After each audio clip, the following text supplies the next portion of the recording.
The underlying emphasis of the Obama speech seems to have been an attempt to distance his administration from the Bush era.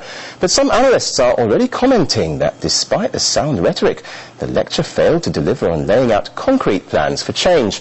Well, for more on this, I'm now joined in the studio, actually not in the studio, actually live by Huseein Ibish, Senior Fellow at the American Task Force on Palestine. In fact, thanks indeed for joining us. Now, high expectations surrounded this speech. Do you think Obama delivered in substance? I think he did entirely. I think anyone who was expecting major policy initiatives was looking for the wrong thing. This was a public diplomacy event, and I think it would have been very implausible and probably unwise and possibly even improper for him to unveil some new major initiative in a speech like this. I think this was a speech about reaffirming the aspects of his changes to U.S. policy and tone and emphasis that are quite substantial as compared with those of President Bush, especially on settlements and Palestinian statehood, and also in doing what he can to change the tone and tenor of the conversation between the United States and the Arab world. I think he did that to a great extent by emphasizing his own narrative, his personal narrative and his family narrative, as an example of how Islam and Muslim communities are actually part of the United States, and there's nothing antithetical about American values or American society to Islam or Muslims. However, two key political groups in the region, Hamas and Hezbollah, have already labelled the speech a continuation of Bush-era doctrine. So, is there any truth in this? And perhaps more importantly, do you think this is a view that might be shared by Muslim communities? I don't think so. I think that in this case they are certainly speaking only to their core followers, and that is distinctly a minority position. I think most people, and certainly to judge from what is out there in the mainstream Arab media today, most people are impressed. There's a range of degrees of how impressed they are.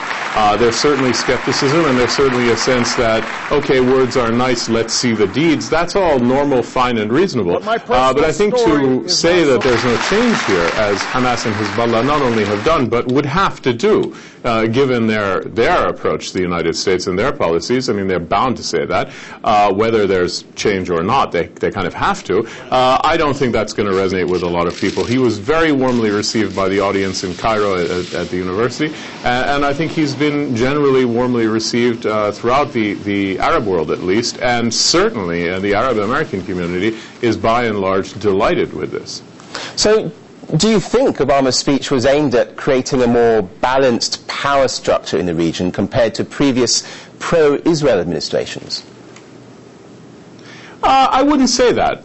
What I would say is that the speech reflects a much more sophisticated, realistic understanding of both the centrality of the need for peace between Israel and the Palestinians for the United States. In other words, the centrality of its strategic importance for the United States, and the role that all the parties have to play. I think one of the things that the President was able to do was to lay out what the Israelis have to do, what the Palestinians have to do, and begin to talk about what the Arab states have to do, while at the same time committing, what the United States is going to do and stand for. It's very important. And the President today talked twice about Palestine. He used the word Palestine in the same context as the words the United States and the word Israel. He talked about the national interests of Israel, the national interests of Palestine, and the national interests of the United States. This is exceptionally significant because what it suggests is that in his mind and in the administration's thinking, Palestine is not only a theoretical vision and a possibility, but something that can and should and indeed will be established, and that it's more real than not, even at this stage. If American-Israeli relations cool in the face of the settlement dispute, what will this mean, do you think, for the peace process? Will it bring any positives?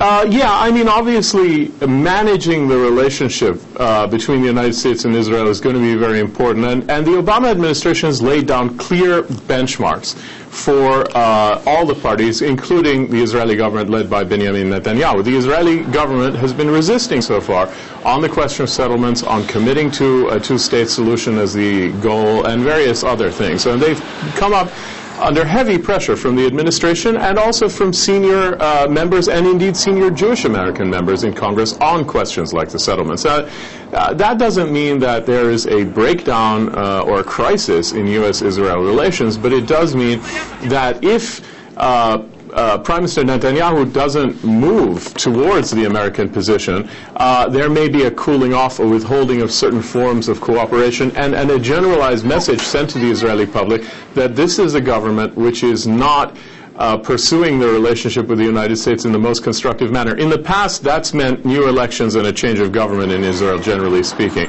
So I think Prime Minister Netanyahu is kind of caught between a right-wing coalition that doesn't want him to move towards President Obama's position and the fundamental reality of Israel's situation, which dictates that if he doesn't do it, another government probably will have to.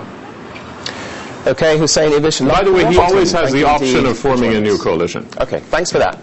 Thank you very much.